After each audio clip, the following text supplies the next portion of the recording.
Hello, ladies and gentlemen. Welcome to another episode of Rise of Kingdoms gameplay from your very own Shappy Gaming. Today, we are going to be talking about the much anticipated Spring Celebrations event. And so we're going to start by going through what items you're going to want, what items you're going to need, and how you get them and what you should spend them on. So, without further ado, let's get into it. There are two different types of events within Rise of Kingdoms. There are holiday events in which you have to build something personally, and you will get, usually you spend about 7,000 gems and $10, and you get a whole bunch of awesome gifts and gold heads, etc. That's not this event. This is the second type of event. And this event functions very similarly, but it's really about alliance growth, and you get rewards every time your alliance levels up this gift chest right here. Well, Shappy, how do I level that up? So you level up the alliance gift chest simply by collecting these copper tokens. You collect copper tokens, you donate them, and you get these little big cat bags in exchange. Now, if you're a real baller, you can also use gems to get these festive cakes. You can also get the festive cakes through other methods, and we will be talking about that. But the key to this event is really making sure that you can get as many of these little copper tokens, and thus big cat bags, as possible. And you want to do that in order to claim the sweet rewards. So first, how do we get these cat bags and copper tokens? So if we come over here, we can see that you can get them from gathering resources on the map. But what they don't tell you is that you get a certain number of tokens for gathering up to a certain level of resource. So the best way to increase your copper token intake during this event is to farm very low level resource pits. And so if you can find level 2 or level 3 resource pits in zone 1 of your kingdom, you're going to want to do that. And the reason I say that is because whenever your troops come back after grabbing all the resources from those lower level pits, you're going to get these copper tokens like clockwork. And yes, that does require that you're on a little bit more and that you're able to come in and actually send out your gatherers frequently. But if you don't have AP, that's the way to do it. I will caution you against gathering larger resource pits because you're not going to really get as many copper tokens. And that's going to make it so your gathering is not really optimized. So just something to keep an eye out and really watch out for. The next thing we're going to be talking about is gathering using barbarians. And so down here you can see that you may find copper tokens after defeating barbarians on the map. This is the number one way that you are going to be getting your copper tokens. And I promise you, it is worth it. And so the way you're going to use your AP to gather barbarians is you're going to want to be in home kingdom. No, home kingdom. You do not want to be in the Lost Kingdom while doing this. And you're just going to send out 5 marches, and you're going to want to attack the level 24, or really, I think it's level 21 and above barbarians. And the reason you want to do that is while you do this, you can also get 30 gems per barb, which is awesome. And that way you're optimizing your AP, and you're making sure you get as many gems as possible, and you're attacking lower level barbarians, so you're not going to have to send troops out multiple times. And the reason I note that you need to be in home kingdom, or should be in home kingdom, is that you will get drops every time you kill barbarians. But in the home kingdom, it is much cheaper for you to attack barbarians than it is when you're in the Lost Kingdom. And so you're going to want to be in the home kingdom when you're hunting these barbarians. And this is by far the easiest way to get these big cat bags and copper tokens. And so defeating barbarians is going to be essential. If you don't want to use AP pots, you really don't have to. But you want to be sure that you're spending your AP whenever it's full. That way you don't make any mistakes, and you get your gems and you get your tokens, and that's all that really matters, right?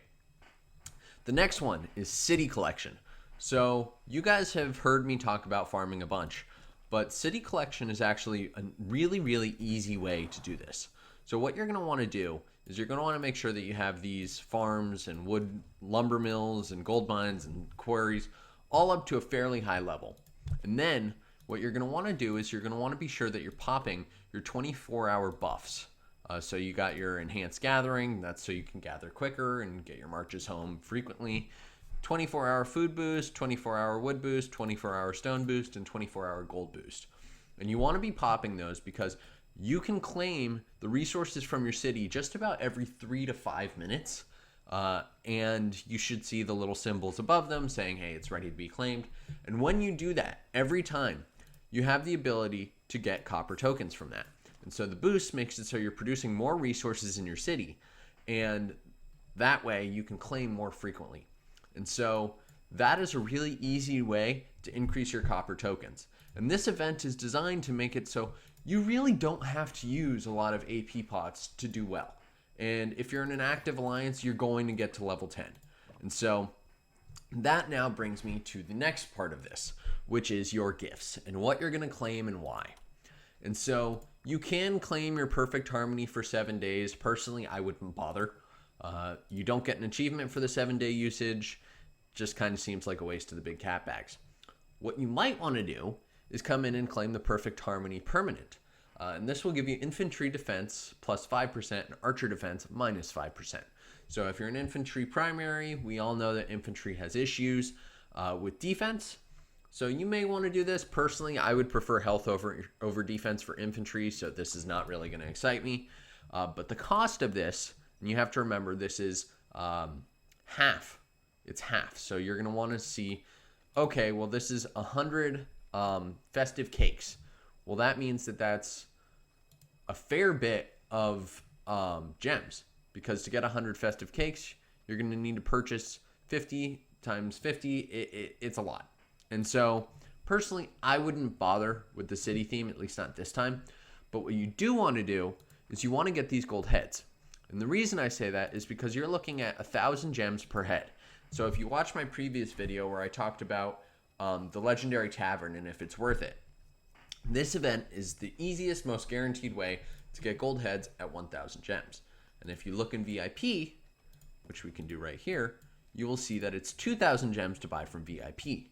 And so it's actually a really good deal. It's half off. And so I will be buying all 30 of those heads, and you can choose to if you want to. The other thing I'll point out here is in VIP, equipment materials choice chests are 600 gems, whereas if we come into our lovely gifts of the season, it is really way less than that. You're looking at 500. And so if you're really in need of equipment materials choice chests, you can come in and buy them here. To be honest, I think that the Esmeralda or the card event that we just had with her, as well as the egg event, are going to probably be better off for your getting equipment material. I don't really think that this is the best deal here. If I were you, and this is what I'm going to do, I would spend all the gems I can to make sure I get all these 30 heads.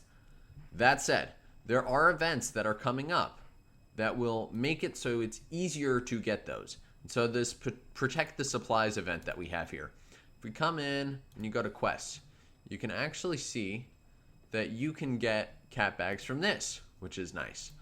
They used to actually give you the dumplings too, but you can also get the dumplings through the bundles. So if we come over here, you can see that you can get 40 cakes for 10 bucks. That's not too bad to me. As I said, it's about 20 cakes for a gold head. So this is 2 gold heads plus a bunch of gems. This is actually a pretty good bundle. And usually I do buy these, and it is recharge rewards. So if you haven't seen my recharge rewards video, I have a whole guide on the things you should buy, the things you shouldn't, and all of that. So definitely check that out. But back to what you should buy and why. You're going to want to be buying the gold heads. And the next item that I would say you absolutely should buy is your blueprint choice chest. And this is because you get a full blueprint of Silent Trial, Delane's Amulet, or Peter Sickle. Please, please don't use it for Peter Sickle. But you can use it for Silent Trial and Delane's Amulet. And this is about 4,000 gems, which I think is worth it. Again, I don't think that the 5,000 gems for this is worth it for the city theme. Not for this one. If you like it, you think it's pretty, go for it, but I'm just not crazy about it. The other thing I will note, you get a bunch of these big cat bags throughout this event. do not use them for level 1 resource packs. And the reason I say that is if you save all of these big cat bags until the end of the event, you will actually get rewards chests, which they send out whenever you have items that roll over. And with these rewards chests, you can get 1-minute speed ups as well as resources. And so if you don't really care for the level 1 resource packs, which my guess is you probably don't, you're going to want to save these big cat bags until the end of the event, where they'll then disappear. Additionally, please don't use your festive cakes for 30-minute speed ups. It's just not worth it. You're really going to be better off using them on the gold heads, or even the 3-hour speed ups. It's just a better deal overall. Another thing I'll typically do is if I've followed my own guidance and I've been barbing when I need to barb, and I've been gathering resources from my city, and I've been gathering in the field, you'll have a lot of these big cat bags. So I wouldn't worry too much about it, but if you do find yourself with a lot of them, the gold keys are a pretty good deal. You're not going to have a better usage for them. So why not? Just buy the 20 gold keys. It's not a bad deal. Personally, I would never buy the Dazzling Starlight Sculpture or the 7-day. It's just not worth it. Dazzling Starlight you probably have a bunch of anyways, and 500 gems is a little steep for me. Just not really worth it. But if you have enjoyed, be sure to click that subscribe button. The last thing I will be talking about for you guys is the Lucky Red Packet. So this is awesome. You guys may remember, I think it was for Valentine's Day last year, there was an event that had the Lucky Red Packet again. And so the way this works is different people will send out a Lucky Red Packet, and you can claim it within your Alliance chat. So whenever you see a little Lucky Red Packet come in, you're going to want to be sure that you click it as fast as you can, because I believe it's 5 people can claim rewards from it, and those rewards can be speed ups, those rewards can be gems, those rewards can be resources. It's always worth it. So you're going to want to be quick on claiming those, because if you don't, someone else will. And I mentioned last as the Lucky Red Packet. I lied. Last is the Lunar New Year. So this event is very similar to all of the ones that you get pretty much anytime there's an event. The way it works is at the end, you get 5-minute speed ups and epic commander sculptures and some tomes of knowledge. If you're in the late game, this is pretty irrelevant to you. But if you're in the early game, it's worth it. Or if you're trying to grow a farm. And so typically you'll see login events, and you get some nice little festive cakes there. You'll see technical power increase. I don't think it's worth it to push tech for this event. I would not. There's building, there's field collection, there's city defense, which is barbarians. And so there will be a number of events in here. The ones that I think you should keep an eye out for are the daily logins, because you can get the festive cakes for it, and the forts, because you will be able to get gold keys for them. Those are really the only 2 events in here that you want to care about. But just keep an eye out for it. Complete it if you can, but don't waste speed ups trying to speed up tech or speed up buildings. It's just not going to be worth it for you. I wouldn't even do training. It's just not worth it. And so I hope that you guys have enjoyed. This is Shappy covering the Spring Celebrations event. Have fun. Be sure you're farming quickly. Farm those low-level nodes. Hunt barbs.